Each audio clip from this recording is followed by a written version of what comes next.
మరో స్టోరీ చూద్దాం.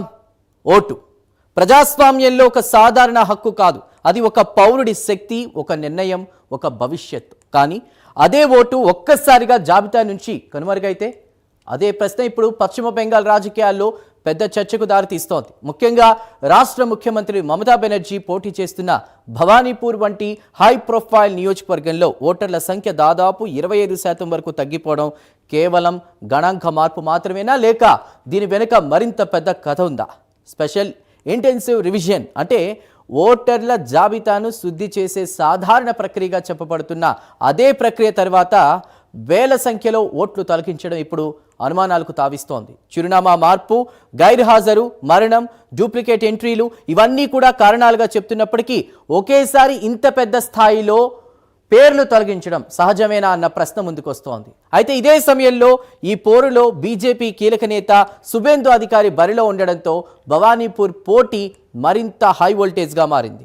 ప్రతి ఓటు కీలకమయ్యే ఈ సమీకరణాల్లో ఓటర్ల జాబితాలో జరిగిన ఈ భారీ మార్పులు ఎవరికి లాభం, ఎవరికి నష్టం? మరి భవానీపూర్లో అసలు ఏం జరుగుతుంది? అదేవిధంగా ఈ భారీ ఓట్ల తొలగింపుల వెనుకున్నటువంటి కారణాలేంటి? ఎన్నికల ఫలితాలపై ఇది ఎంతవరకు ప్రభావం చూపుతుంది? Watch this.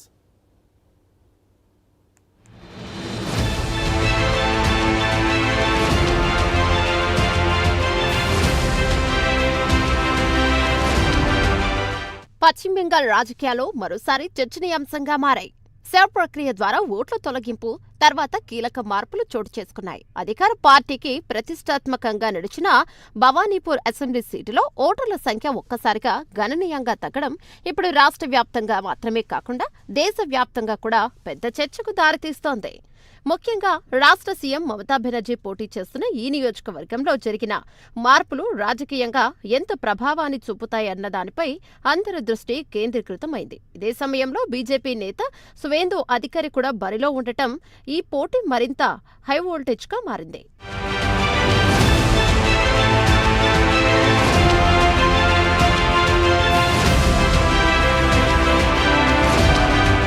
Special intensive revision ప్రక్రియ తర్వాత భవానీపూర్లో ఓటర్ల సంఖ్య దాదాపు 25% వరకు తగ్గింది.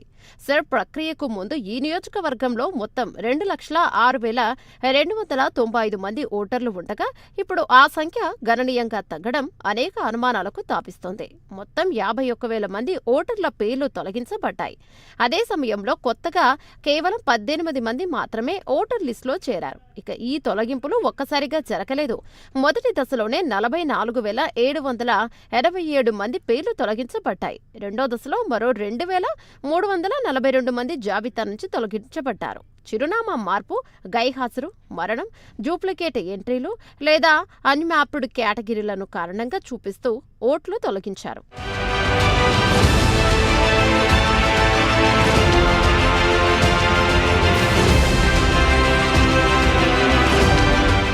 అయితే ఈ కారణాలు నిజంగా అంత పెద్ద సంఖ్యలో ఓటర్లను తొలగించడానికి సరిపోతాయా అన్న ప్రశ్న ఇప్పుడు రాజకీయంగా వేడెక్కుతోంది. ఇంకా ఆసక్తికరమైన అంశం ఏమిటంటే దాదాపు 14,000 మందిని అడ్జుడికేషన్ కింద ఉంచడం, అంటే వారి ఓటు హక్కుపై ఇంకా తుది నిర్ణయం తీసుకోకుండా పెండింగ్లో ఉంచడం. ఆ తర్వాత జరిగిన పరిశీలనలో కొంతమందిని ఓటర్ లిస్టులో చేర్చారు. సుమారు 10,238 మంది మళ్లీ జాబితాలో చేరగా 3,875 మంది మాత్రం తుది జాబితాలో నుంచి తొలగించారు. ఇది ప్రక్రియ పారదర్శకతపై కొత్త ప్రశ్నలను లేవనెత్తుతోంది. మతపరమైన కోణంలో చూస్తే ఈ డేటా మరింత రాజకీయ రంగు పులుముకుంది. మొత్తం తొలగింపులో 23.3% ముస్లింలు కాగా 76.7% నాన్ ముస్లింలు ఉన్నట్లు సమాచారం. కానీ అడ్జుడికేషన్ దశలో తీసుకున్న నిర్ణయాలు మరో కోణాన్ని చూపిస్తున్నాయి.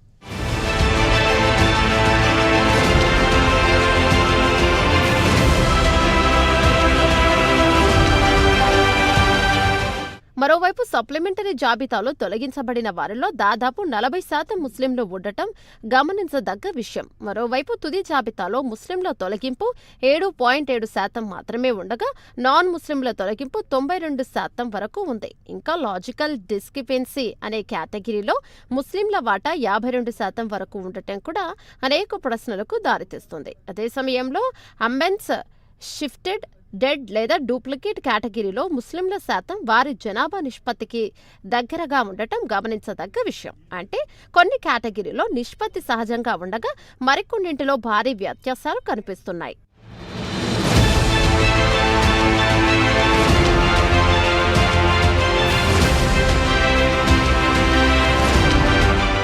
ఈ పరిణామాలన్నింటి నేపథ్యంలో ఎన్నికల ప్రక్రియ నిష్పక్షపాతంగా జరిగిందా అనే ప్రశ్న ముందుకొస్తోంది. ఓటర్ల జాబితా నుంచి భారీ స్థాయిలో పేర్లు తొలగించడంపై ప్రతిపక్షాలు ఇప్పటికే అనుమానాలను వ్యక్తం చేస్తున్నాయి. అదే సమయంలో ఎన్నికల సంఘం మాత్రం ఈ ప్రక్రియ పూర్తిగా నియమావళి ప్రకారం జరిగిందని చెబుతోంది. ఈ అంశం కేవలం ఒక నియోజకవర్గానికి పరిమితం కాకుండా ప్రజాస్వామ్య వ్యవస్థలో ఓటు హక్కు ఎంత కీలకమో మరోసారి గుర్తు చేస్తోంది. ఓటర్ల జాబితాలో పేర్లు లేకపోతే ప్రజలు తమ ఓటు హక్కుని వినియోగించుకోలేరు. అందువల్ల ఇలాంటి భారీ స్థాయి మార్పులు ఎప్పుడైనా జరిగితే అవి పూర్తిగా పారదర్శకంగా ఉండటం చాలా అవసరం. ఇక రాజకీయంగా చూస్తే భవానీపూర్లో ఓటర్ల సంఖ్య తగ్గడం ఎన్నిక ఫలితాలపై ఎంత ప్రభావం చూపుతుందన్నది ఆసక్తికరంగా మారింది. ఈ నియోజకవర్గం ఎప్పటిలాగే హై ప్రొఫైల్ పోటీకి వేదికగా నిలుస్తుండటంతో ప్రతి ఓటు కీలకంగా మారింది. ఇలాంటి పరిస్థితుల్లో ఓటర్ల జాబితాలో జరిగిన మార్పులు ఎవరికి లాభం, ఎవరికి నష్టం అనే చర్చ మరింత వేడెక్కుతుంది.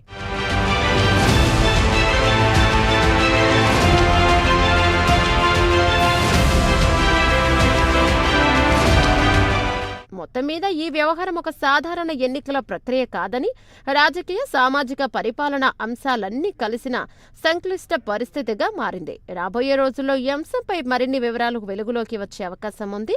అయితే ఒక విషయం మాత్రం స్పష్టం. ఓటర్ల జాబితాలో ప్రతి పేరు వెనక ఒక పౌరుని హక్కు ఉంది. ఆ హక్కు కాపాడటంలో ప్రతి వ్యవస్థ బాధ్యతాయుతంగా వ్యవహరించాల్సిన అవసరం మరింత పెరిగింది.